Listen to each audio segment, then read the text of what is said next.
Hello दोस्तों, I hope everyone will be good. So आज हम डिस्कस करेंगे फ्रूनोक्लोसिस के बारे में। अच्छा, क्यों करेंगे डिस्कस? क्योंकि इस बीमारी के बारे में हमारे फार्मर्स को कुछ ज़्यादा जानकारी नहीं होती है। हाँ, यही कारण है कि हमारे फिश फार्मर को डिजीज़ की सही जानकारी ना होने के कारण इकोनॉमिकली बहुत नुकसान कर बैठते हैं। So let's start about furunculosis, symptom, prevention and treatment. Introduction. भाई क्यों इंट्रोडक्शन? क्योंकि भाई हमें पता होना चाहिए ना ये किस चिड़िया का नाम है। तो ये बैक्टीरियल डिजीज है। क्या है? Bacterial disease. यस, इस बैक्टीरिया का नाम है एरोमोनास सैल्मोनेसिडा। क्या नाम है?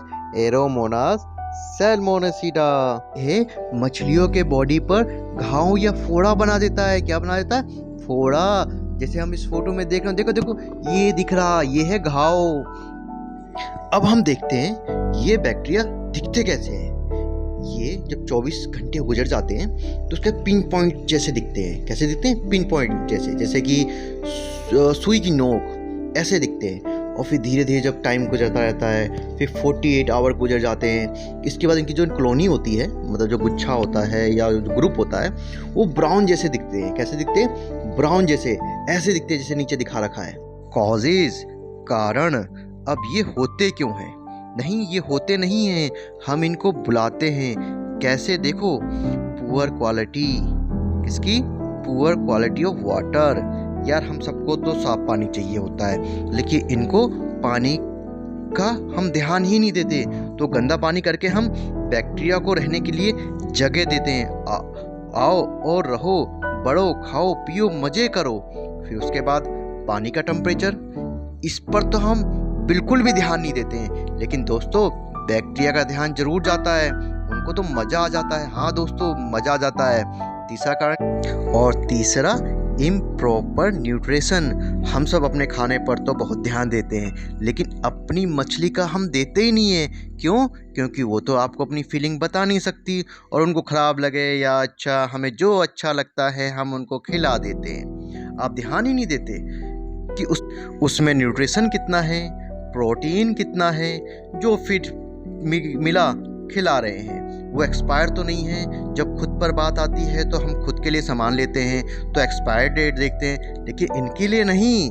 तो जब नुकसान हो जाता है तो सर पर हाथ रखकर होते हैं, हे ऊपर वाले क्या हो गया। 4, एक्सेस वेस्ट डिपोजिशन। ये कब होता है? जब हम खाना ज़्यादा दे देते हैं जोश में आकर, लेकिन ये ध्यान ही नहीं देते कि यार दोस्त, जितना पेट है उतना ही तो खाएगी।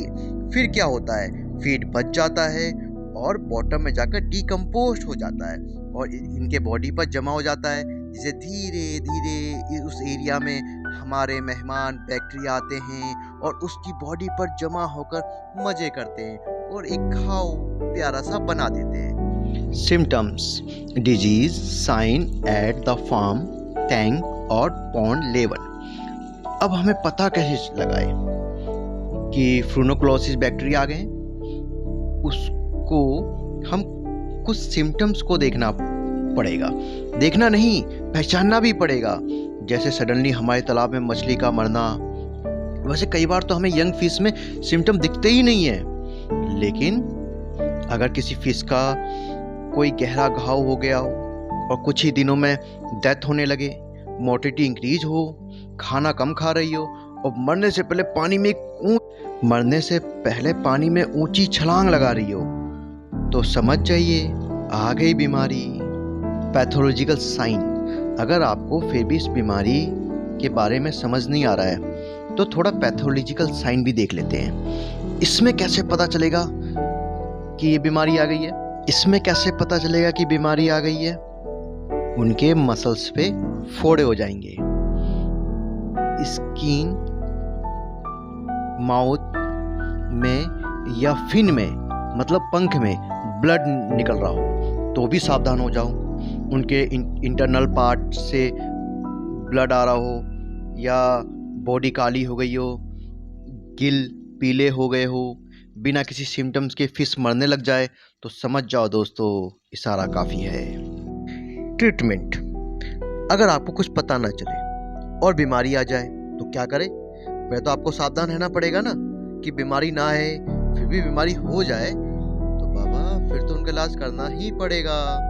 तो पहले हमें तालाब को सुखाना पड़ेगा और उसमें भुजा हुआ चूना डालना पड़ेगा और उसको हम ट्रीटमेंट कर सकते हैं डाल के। और जो गंभीर रूप से बीमार है उसे तुरंत तालाब से निकालें और उसका ट्रीटमेंट करें क्वारंटाइन करके। लेकिन भाई ये तो खर्चे वाला काम है, कितने बड़े तालाब को खाली किया कैसे किया जाए। तो उसके लिए कुछ दवाइयों का भी हम प्रयोग कर सकते हैं जो कम खर्चों में हो जाता है, जैसे ऑक्सीटेट्रासाइक्लिन। इसको मेडिकल शॉप में भी टेरामाइसिन की कैप्सूल मिल सकती है, उसको भी हम ले सकते हैं। फ्लोरोफेनिकल, ये ऐसी मेडिसिन है जो फीड में डालकर हम मछलियों को खिला सकते हैं। और दूसरा, पानी में सीफेक्स डाल सकते हैं। सीफेक्स तो सबसे बेटर दवाई है, हो सकता है इन सबसे उपचार उनका हो जाए। अब हम बात करते हैं प्रिवेंशन की। एक कहावत है ना, prevention is better than cure. अगर आप इस सेंटेंस को समझ जाओगे तो मुझे नहीं लगता कि आपको फिश बीमार पड़ेगी। अगर हम पहला स्टेज लें तो बायोसिक्योरिटी। जब भी हम बच्चों को तालाब में डालें उससे पहले उसको क्वारंटाइन कर ले। क्यों? क्योंकि हो सकता है कि जहाँ वो मछली पड़ रही हो वहाँ पे कोई बीमारी हो और उनके जरिए आपके तालाब में भी बीमारी आ जाए, इसलिए सबसे पहले क्वारंटाइन कर लेना चाहिए। और जो भी हम तालाब के अंदर जाल वगैरह यूज करते हैं या कोई टूल्स यूज करते हैं उसको पहले आप कैमरोफोर से स्ट्रेट कर लें, तभी उसका प्रयोग जाकर करें। अब वाटर पैरामीटर की अगर हम बात करें तो आपने सुना होगा, मछली जल की रानी है, जल जीवन उसका पानी है। तो समझ जाओ अगर आपने पानी के पैरामीटर को मेंटेन नहीं किया तो वही पानी उनके लिए जहर भी बन जाएगा। तो आप रेगुलर बेसिस पर pH, ammonia, NO2, NO3 check करते रहे दोस्तों। अब फिश हेल्थ मॉनिटरिंग।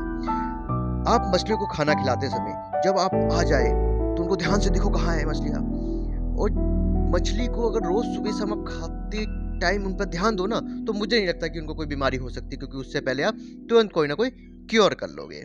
स्टॉकिंग, भाइयों लालच बुरी बला है, ये तो आपने सुना ही होगा। कुछ फार्मर ज्यादा लालच के चक्कर में मछली को ज्यादा डाल देते हैं, जिससे उनकी डेंसिटी हाई हो जाती है और बीमारी आने का खतरा बढ़ जाता है। इसलिए जितनी रिक्वायरमेंट हो उतनी ही मछलियां डालें दोस्तों। अब इम्प्रॉपर न्यूट्रिशन, हमें खाना देते समय देखना चाहिए कि खाना में प्रोटीन की मात्रा कितनी है। जब फिल्थ हेल्दी रहेगी तभी तो इम्यूनिटी पावर बढ़ेगी और बीमारी से लड़ने की ताकत बढ़ेगी। तो दोस्तों फीड का ज्यादा ध्यान दें और प्रोटीन की मात्रा को उसमें बढ़ाएं। और रेगुलर इक्विपमेंट एंड फैसिलिटी को मेंटेन करते रहोगे तो दोस्तों ये नुकसान का सौदा नहीं है।